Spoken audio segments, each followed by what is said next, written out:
యెషయా గ్రంథము 40వ అధ్యాయము 2వ వచనాన్ని మనం చూస్తే, నా జనులను ఓదార్చుడి యెరూషలేముతో ప్రేమగా మాట్లాడుడి అనేటువంటి మాట మనం చూస్తూ ఉన్నాం. జనులను ఓదార్చాలి, వారితో ప్రేమతో మాట్లాడాలి అనేటువంటి మాట. ఈ నా మాట్లాడుతున్న నా ప్రియ సహోదరి సహోదరుడు, దేవుడు ఈ యొక్క ప్రత్యేకమైన సమయంలో నీతో మాట్లాడుతున్న మాట ఏంటంటే, నీవు ప్రతి ఒక్కరితో ప్రేమతో ప్రేమగా మాట్లాడు అని సెలవిస్తూ ఉన్నాడు. ఈరోజు ప్రేమగా మాట్లాడగలుగుతా ఉన్నావు ప్రతి ఒక్కరిని చక్కగా ప్రేమించగలుగుతున్నావు? ఒకసారి ఆలోచన చేద్దాం. దేవుడు ఎన్ని సందర్భాల్లో నన్ను ప్రేమించండి, నా సన్నిధిని ప్రేమించండి, నాకు ప్రేమను ఈ లోకానికి మీరు తెలియజేయండి అని దేవుడు ఎన్ని సందర్భాల్లో చెప్పినా, ఈరోజు దేవుణ్ణి ప్రేమిస్తున్నాం, దేవుని సన్నిధిని ప్రేమిస్తున్నాం, కానీ జనులను ప్రేమించలేకపోతా ఉన్నాం. నిన్ను వల్ల నీ పొరుగు వారిని ప్రేమించన్న వాక్యానికి ప్రాధాన్యతనివ్వలేకపోతా ఉన్నావు నీ జీవితంలో. కారణం ఏంటి?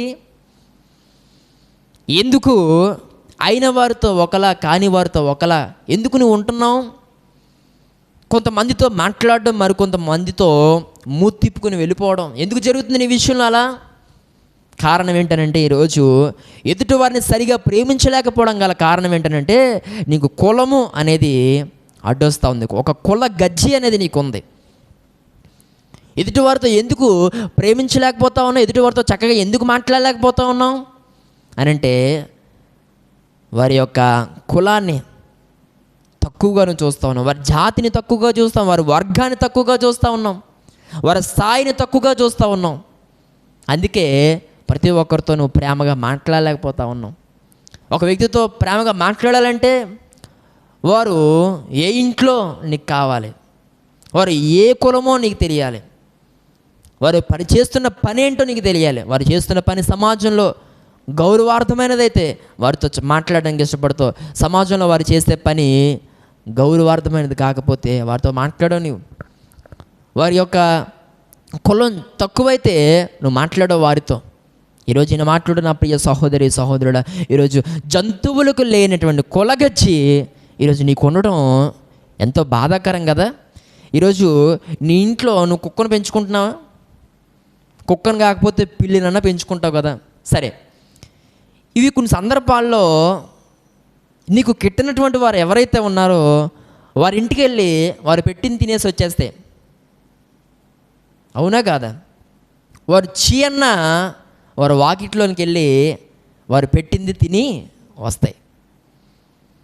అయితే ఈరోజు వాటికి లేనటువంటి ఒక కులగజ్జి ఈరోజు నీకుంది అని అంటే, ఈరోజు వాటిని మనం ఏ పేరుతో పిలుస్తున్నామో అది నువ్వే అని అనడంలో సందేహమేమీ లేదు. ఈరోజు మన ఇంట్లో పెంచుకునే దాన్ని కుక్క అని అంటున్నాం. దానికి లేనటువంటి ఒక అనుభవం ఒక మనిషిగా ఉన్నటువంటి నీకుందనంటే కుక్కదా నువ్వా? ఈ నా మాట్లాడుతున్న ప్రియ సహోదరి సహోదరుడా, ఈరోజు కులం కులం కులం కులం కులం ప్రతి విషయంలో మావారు మావోళ్ళు ఇది ఎక్కువైపోయింది నీకు. అందుకే సరిగా ప్రేమించలేకపోతున్నావు, సరిగా మాట్లాడలేకపోతున్నావు ఒకరితో. ప్రాణం మీదకి వస్తే కులం చూస్తావా నువ్వు? ఆ సమయంలో బ్లడ్ కావాలి, మన కులపు బ్లడ్డే కావాలని పెట్టి కూర్చుంటామండి. ఆ సందర్భంలో మనం మాట్లాడుకోవడానికే తప్ప ప్రాక్టికల్గా ఇవేమి ఏమవో వర్కౌట్ అవ్వో. ఎందుకు వచ్చింది? కులంతో చచ్చిపోతున్నారండి. ఇంకా కులాల కోసం కొట్టేసుకునేవారు ఉన్నారు. ఈరోజు ప్రేమ అనేది మనుషులు తగ్గిపోవడం విచారకరం. ఈ ప్రత్యేకమైన సమయంలో దేవుడు మాట్లాడుతూ ఉన్నాడు, ఇక నుండైనా ప్రేమతో మాట్లాడు. ఈ వాక్యం విన్నావు కదా నీవు? ఈ యొక్క మెసేజ్ అయిపోయిన వెంటనే నీకు కిట్టని వారు ఎవరైతే ఉన్నారో వారికి ఫోన్ చేసి మాట్లాడగలవా నీవు? ఇంతకాలం మాట్లాడలేదు, నేను చేస్తున్నటువంటి పనిని బట్టి తప్పు అయిపోయింది, క్షమించు, సరే ఇక నుండి అలా ఉండద్దు అని చెప్పగలవా నీవు? అనవు నువ్వు. ఎందుకనంటే ఈగో ఫీలింగ్. ఇంతకాలం మాట్లాడలేదు, ఇప్పుడు మాట్లాడాలంటే ఈగో అడ్డు వస్తుంది. నువ్వెందుకు ముందు మాట్లాడాలి? వాళ్ళే ముందు వచ్చి మాట్లాడతారు. నువ్వెందుకు ముందు ప్రేమించాలి? వారు వచ్చి మాట్లాడితే, వారు వచ్చి మనల్ని కలుపుకుంటే అప్పుడు చూద్దాం అని అంటది నీ హృదయం నీతో, అంటది నీ మనస్సు నీతో. ఈ అనుభవాలు ఉంటేనే వాక్యానుసారంగా జీవిస్తున్నట్లు కానే కాదు. ఈ మాట్లాడుతున్న ప్రియ సహోదరి సహోదరుడా, ఈ ప్రత్యేకమైన సమయంలో పిల్లలను ప్రతి ఒక్కరితో ప్రేమగా మాట్లాడు. ఈ యొక్క సమయంలో దేవుని యొక్క సేవకుని చెప్తా ఉన్నాను, నువ్వు చనిపోయే లోపు నువ్వు ఒక మంచి సాక్ష్యాన్ని కలిగి ఉండాలి. నువ్వు చనిపోయే లోపు ఒక 4 స్నేహితులను నువ్వు సంపాదించుకోవాలి. మంచి స్నేహితులను సంపాదించుకోవాలి. నీ పక్షాన్ని నిలబడేటువంటి వారిని నువ్వు సంపాదించుకోవాలి. నిన్ను మోసేటువంటి వారిని నువ్వు సంపాదించుకోవాలి. ఈరోజు చాలా సందర్భంలో గర్వంతో విర్రవీగిపోతూ ఉన్నాం, అహంకారంతో విర్రవీగిపోతూ ఉన్నాం, నాకు ఎవ్వరూ అవసరం లేదని మాట్లాడుతూ ఉన్నాం. ఈరోజు ఈ స్థితిలో నేను ఉన్నాను అని అంటే నా జ్ఞానం, నా కాళ్ళ మీద నిలబడ్డానని మాట్లాడుతున్నావు. సరే, నీ కాళ్ళ మీద నువ్వు నిలబడ్డావు, కానీ నీ కాళ్ళతో నువ్వు శ్మశాన వాకిటికి వెళ్ళలేవు అనే విషయం నీకు తెలుసా? నీ కాళ్ళతో నువ్వు నిలబడ్డావులే, కానీ నీ కాళ్ళతో నీవు బరియల్ గ్రౌండ్కి వెళ్ళలేవు. నిన్ను 4 మొయ్యాల, మరి వారిని సంపాదించుకున్నావా? ఈరోజు అందరినీ ఛేదరించేసుకుంటా ఉన్నావు, అందరినీ పోగొట్టేసుకుంటున్నావు. మాట వస్తే నువ్వెంత అంటే నేనెంత అని మాట్లాడేస్తున్నావు. జాగ్రత్త జాగ్రత్త. బంధాలని తెంచుకోవద్దు, స్నేహాలని తెంచుకోవద్దు, రక్త సంబంధాలని తెంచుకోవద్దు.